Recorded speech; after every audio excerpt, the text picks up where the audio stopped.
કુકરવાડા નાગરિક સહકારી બેંકની હેડ ઓફિસનું નવીન અદ્યતન કોર્પોરેટ હાઉસનું ભૂમિપૂજન કરવામાં આવ્યું। કુકરવાડા નાગરિક સહકારી બેંકના ચેરમેન કીર્તિભાઈ પટેલ તથા બેંકના ડિરેક્ટરોના હસ્તે વૈશાખ વદ સંકટ ચતુર્થીના પાવન દિવસે નવીન અદ્યતન કોર્પોરેટ હાઉસનું ભૂમિપૂજન કરવામાં આવ્યું। નવીન કોર્પોરેટ હાઉસમાં અદ્યતન સુવિધાઓ સજ્જ સાથે chairman office, CEO office, general manager office, 252 બેઠકની ટ્રેનિંગ હોલ સહિત અદ્યતન સુવિધાઓ સજ્જ કોર્પોરેટ હાઉસ બનશે। કુકરવાડા નાગરિક સહકારી બેંક 5 ઓક્ટોબર 1979ના રોજ કુકરવાડા નાનકડા ગામમાં સ્થાપના કરવામાં આવી હતી।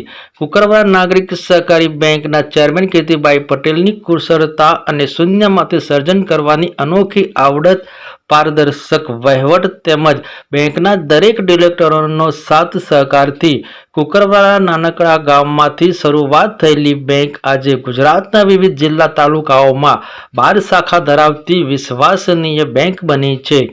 સમય સાથે બેંકને લગતી વિવિધ સુવિધાઓ દરેક બેંકના ચેરમેન તેમજ કર્મચારીઓનો ખૂબ સારો પારદર્શક વહીવટ, ગ્રાહકો સાથે સારો સ્વભાવની સાથે આજે ગુજરાતમાં કુલ 12 શાખા ધરાવતી વિકાસશીલ બેંક છે।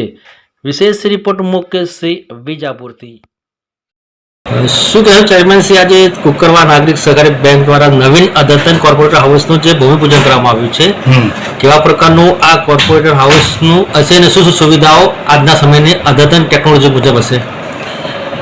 આ કોર્પોરેટ હાઉસ અમે એના માટે બનાવીએ છીએ કે પહેલાં અમારી જે બેંક છે એમાં પહેલાં સમજો એક જ બ્રાન્ચ હતી, હવે અમારી 12 બ્રાન્ચો થઈ, 12 બ્રાન્ચોથી અમારો સ્ટાફ વધ્યો, આજે અમારો 100નો સ્ટાફ છે। અમે ભવિષ્યના 50 વર્ષને અનુલક્ષીને સમજો 100ની જગ્યાએ 200-250નો સ્ટાફ થાય એના માટે અમે ઉપરના 3rd ફ્લોર ઉપર આખો કોન્ફરન્સ હોલ બનાવી રહ્યા છીએ। 250 માણસ બેસે, કર્મચારીને ટ્રેનિંગ થાય, પછી એના નીચે આઈટી વિભાગ આખો બનાવી રહ્યા છીએ, એના નીચે બોર્ડરૂમ આખો સુસજ્જ નવી ટેકનોલોજી સાથેનો આઈટી વિભાગ અને નીચે સમજો કે ચેરમેન સાહેબનું ઓફિસ, સીઈઓની ઓફિસ, જનરલ મેનેજરની ઓફિસ, આઈટી વિભાગ આખો એ રીતે અમે આખું પ્લાનિંગ કરી રહ્યા છીએ। તો નાગરિક સહકારી બેંકની અંદાજે કેટલી સમય પહેલા એની સ્થાપના કરવામાં આવી હતી અને હાલ ગુજરાતમાં કુલ કેટલી શાખાઓ ચાલી રહી છે?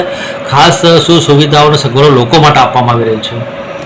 1979માં બેંકની સ્થાપના થઈ, આજે બેંકને મિનિમમ 48 વર્ષ થયો। અમારે કુકરવાડા નાગરિક સહકારી બેંકની 12 બ્રાન્ચો છે, સમજો કે ગાંધીનગર, અમદાવાદમાં 4 બ્રાન્ચો છે, મહેસાણા જિલ્લામાં 5 એમ કંઈ કુલ મળીને 12 બ્રાન્ચો છે। 12 બ્રાન્ચોમાં ટોટલી રાષ્ટ્રીયકૃત બેંકમાં જે સેવાઓ આપવામાં આવે છે, સમજો એસબીઆઈ, એચડીએફસી, એક્સિસ, પ્રાઇવેટ બેંકો, એ બેંકમાં જે સેવાઓ આપો એ અમારી બેંક પૂરી પાડે છે। અમારી બેંક હવે પોતાનો આઈએફસી કોડ પણ પોતાનો આવી ગયો છે, એટલે ઝડપી સેવાઓ અમે મ્યુચ્યુઅલ ફંડ, એસઆઈપી બેંકમાં નવી નવી સેવાઓ પૂરી પાડી રહ્યા છીએ। દરેક ગ્રાહકોને એમ કહીએ છીએ કે જે રાષ્ટ્રીયકૃત બેંકમાં જે સેવાઓ મળે છે, પ્રાઇવેટ બેંકમાં જે સેવાઓ મળે છે, આપણે નાગરિક બેંકમાં મળે છે। આજે અમે કુકરવાડા નાગરિક બેંકને એવી ઊંચાઈએ લઈ જઈ રહ્યા છીએ કે મહેસાણા જિલ્લામાં આજે અર્બન બેંક પછી બીજા નંબરની છે, તો અમે એને